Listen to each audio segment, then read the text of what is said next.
Mari kita lihat soal berikutnya. Oke, soal berikutnya sebagai berikut. Dari ketiga reaksi berikut, coba perhatikan reaksinya. Reaksi pertama, reaksi kedua, dan reaksi ketiga. Ya. Ditanya berturut-turut, itu merupakan jenis reaksi apa?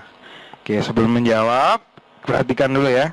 Nah, secara umum, ya, reaksi-reaksi kimia karbon atau kimia organik itu dibagi menjadi tiga. Yang pertama itu substitusi, yang kedua adisi, yang ketiga adalah eliminasi. Oke. Reaksi substitusi itu adalah reaksi pertukaran gugus. Jadi terjadi pertukaran gugus. Nah, ciri-cirinya dalam reaksi substitusi tidak terjadi penambahan atau pengurangan ikatan rangkap, atau ikatan rangkap ini biasa disebut ikatan tak jenuh. Ya. Jadi tidak ada penambahan atau pengurangan ikatan rangkap. Jadi yang awalnya tadi tunggal, maka nanti hasilnya juga harus tunggal. Kemudian kalau misalkan awalnya rangkap, maka nanti hasilnya pun juga harus rangkap. Oke, itu substitusi. Kemudian yang kedua adalah adisi. Adisi adalah reaksi pengurangan ikatan rangkap atau ikatan tak jenuh. Ya, jadi itu jadi pengurangan ikatan rangkap. Di mana yang tadinya ada ikatan C dengan C yang rangkap 2, itu pada akhirnya akan menjadi C dengan C yang tunggal. Atau bisa juga tadinya C dengan C rangkap 3 menjadi C dengan C yang tunggal. Bisa juga C dengan C yang rangkap 3 berubah menjadi C dengan C yang rangkap 2. Atau bisa juga yang tadinya ada ikatan CO rangkap menjadi ikatan CO tunggal. Terakhir, bisa juga nanti C dengan N yang rangkap 3 berubah menjadi C dengan N yang tunggal. Itu adalah adisi, yaitu pengurangan ikatan rangkap. Kemudian yang terakhir adalah eliminasi. Eliminasi ini kebalikan dari adisi. Ya, dimana eliminasi adalah reaksi di mana terjadi penambahan ikatan rangkap atau ikatan tak jenuh.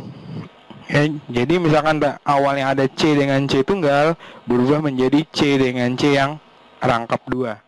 Kemudian bisa juga tadinya C dengan C rangkap 2 menjadi C dengan C rangkap 3. Atau bisa juga dari C dengan C tunggal berubah menjadi C dengan C rangkap 3. Atau terakhir C dengan O yang tunggal berubah menjadi C dengan O yang rangkap 2. Oke, dari soal kita lihat pada reaksi yang pertama, ya, lihat ada tidak penambahan atau pengurangan ikatan rangkap?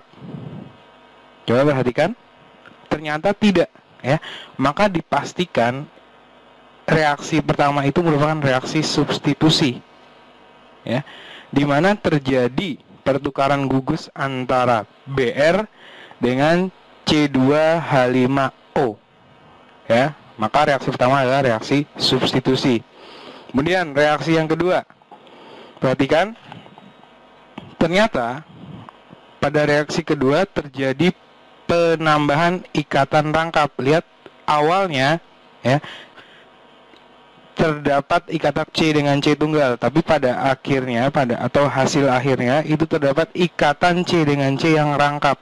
Berarti terjadi penambahan ikatan rangkap. Ya, maka reaksi kedua adalah reaksi eliminasi. Kemudian yang ketiga, lihat, perhatikan, ternyata terjadi pengurangan ikatan rangkap, di mana tadinya awalnya zatnya itu memiliki ikatan rangkap C dengan C. Kemudian pada hasil akhirnya itu terbentuk ikatan tunggal C dengan C, maka terjadi pengurangan ikatan rangkap. Maka reaksi ketiga merupakan reaksi adisi. Oke, maka jawab yang tepat untuk soal berikut ini adalah yang D, substitusi, eliminasi, adisi.